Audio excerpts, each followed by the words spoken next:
All right. Good morning, everyone. Melissa here. Thanks for joining me. Um, I am just waking up and getting ready for work. So I want to talk about something that I didn't get to yesterday, and that is in the pro-life movement. We deal with hearing things about domestic abuse. We hear about women in very dire situations with, boyfriends who don't want to take care of them, boyfriends who are not nice to them. It all comes down to the men in the end, really. The men are the leaders, so there is more responsibility on men because they are the leaders than women. So, what happens when women are abused in a home? When they do get beatings and stuff, they usually go numb, and that's how they take it. And I was thinking about this with abortion, okay? The same thing with abortion. When women have to go through that, because I had a forced abortion as a teen, you go numb. You just go numb. You just have to take it, and you don't know what else to do. I stared at a wall. I used to stare at a wall in school and watch the clock when I was bored, because the time went by so slow. But I just stared at a wall, a specific spot on the wall, and just took it. Okay, and a lot of people talk about rape and how awful rape is. Abortion, I think, is probably worse than rape because this is your child being sucked out of you. And, we don't want to talk about this, but your child, however far along you are in months, your child, you've got your legs open and you have a man, which is contradicting to the feminist movement, a man touching your body, and in there, as you're staring at the wall and you're just trying to take it, and he's for a medical abortion, not only are you in pain, a lot of pain, okay, so I don't know why people think just rape is painful. Abortion is painful. You are dilated, you usually cannot talk, you cannot do anything. You are totally helpless on that table. Girls have asked me what an abortion's like. I'm telling you what an abortion's like. You cannot, when I was in the car, dilated unnaturally with, I thought it was seaweed put in me. They said it was seaweed. Um, who knows? They also put they can dilate you many ways. So I'm, in the car and I cannot breathe. I can barely breathe. I can barely focus in the car, and I'm looking down and I'm just trying to breathe, just trying to, catch my breath and breathe as I'm being unnaturally dilated. Um, I think they probably dilated me 10 centimeters. I'm not sure. You're having a baby. That's what's going on. You are having a baby and you are in on that table without the right medical help, right? Instead of having the right medical help where, you have encouragement, where I'm a mom of five and, I've been through birth, and you have, you slowly dilate, right? When you are in labor usually.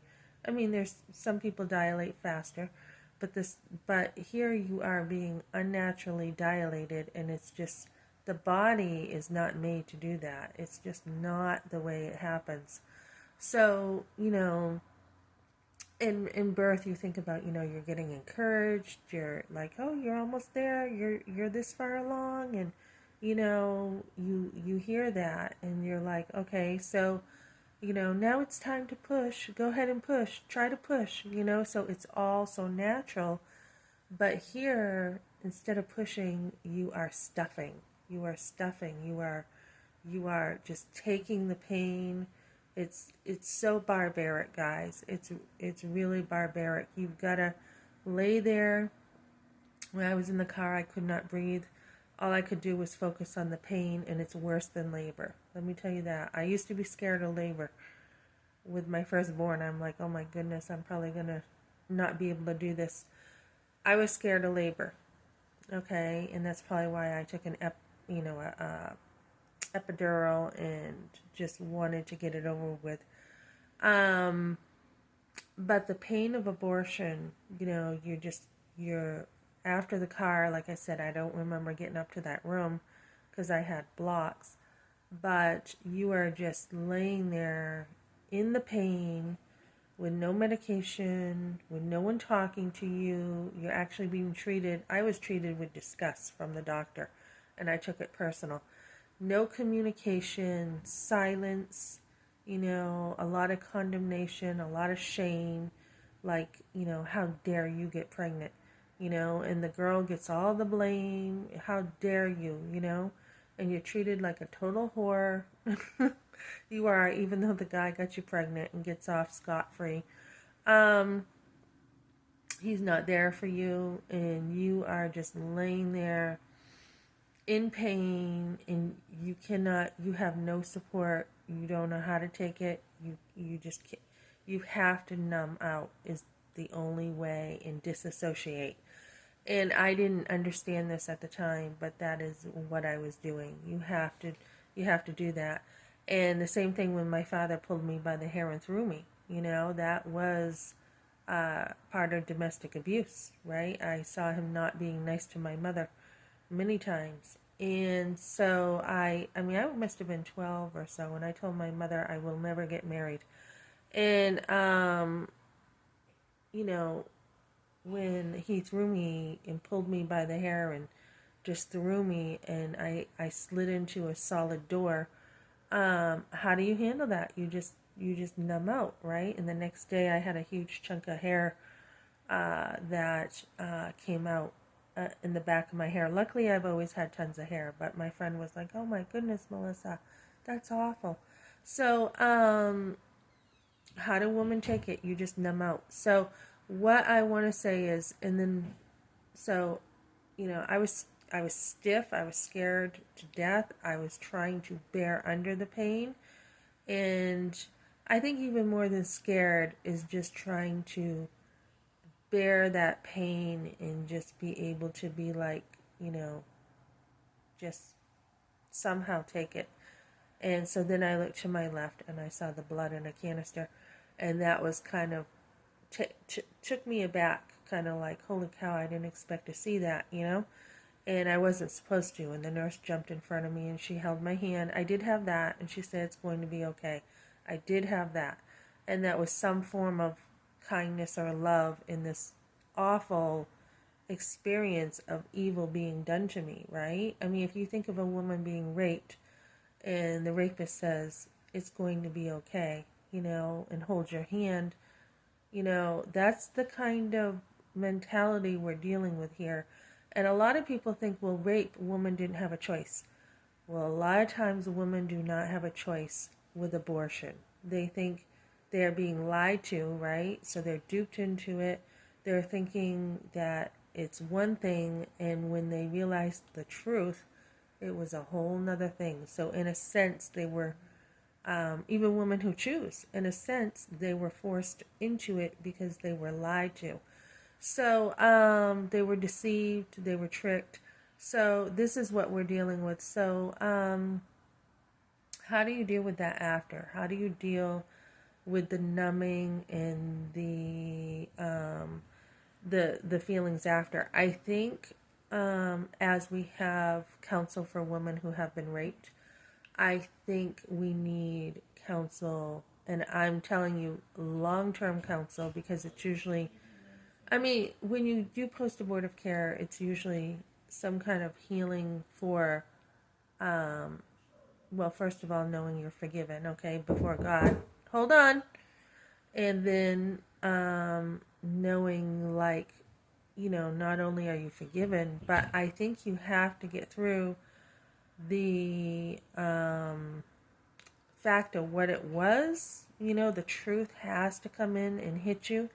And until you can see that it was murder, until you can see that it's far worse than a rape, I don't think you can truly heal until you see the truth. And that's why I think, just as we have counsel for rape, we should be able to have the deeper counsel for women in post-abortive care. So I will be talking to pregnancy centers about this too. And, I really want to get in there and see what the counsel is for rape and how is that compared to post-abortive care. I think it's deeper and more serious than we have given weight to it. I really do. And I did have someone say to me, how long ago was that? That was my first post-abortive class. Oh, you should be over it by now. And it's like, wait a minute, how do you say that to someone when they haven't even had healing? In my second post-abortive class, they were like, you got to be kidding me. Did she really say that to you? So unless you have that deep, deep work, ladies, the deep cleansing, and I'm not saying that in a way that means it's your fault, but a deep healing kind of, healing, just like women in domestic abuse. Why do they stay in it? Well, they say they love him, right? When the guy needs help, okay? Um, Same kind of thing with abortion. Why do women go into that? What are the reasons? And it is a violence on your body. It's a violence to that baby. And I've seen a lot of pregnancy centers do in-house healing, which I like because a lot of them are saying, look, this is not a Bible study. We're going to get to the girls on the outside, on the streets. But yet, afterwards, they will have a sort of Bible study. But yet, we need even more than that. I think we need even more counsel. And nowadays, we have a lot with mental health, which is great. Licensed mental health people dealing with the rape counsel. And I think we need to even go further and deal with that on a licensed counseling with post-abortive care. That's how deep it is. That's how horrific abortion is. So we're in a battle right now with Kamala Harris and all these liberals, Nancy Pelosi and everybody, wanting women to have abortions, and it will destroy them if they don't get the help. And we talk about how rape is awful and women need counsel for rape. Post-abortive care needs to be held in a higher esteem, and we need a ton of help for this. Okay, guys, thanks for joining me.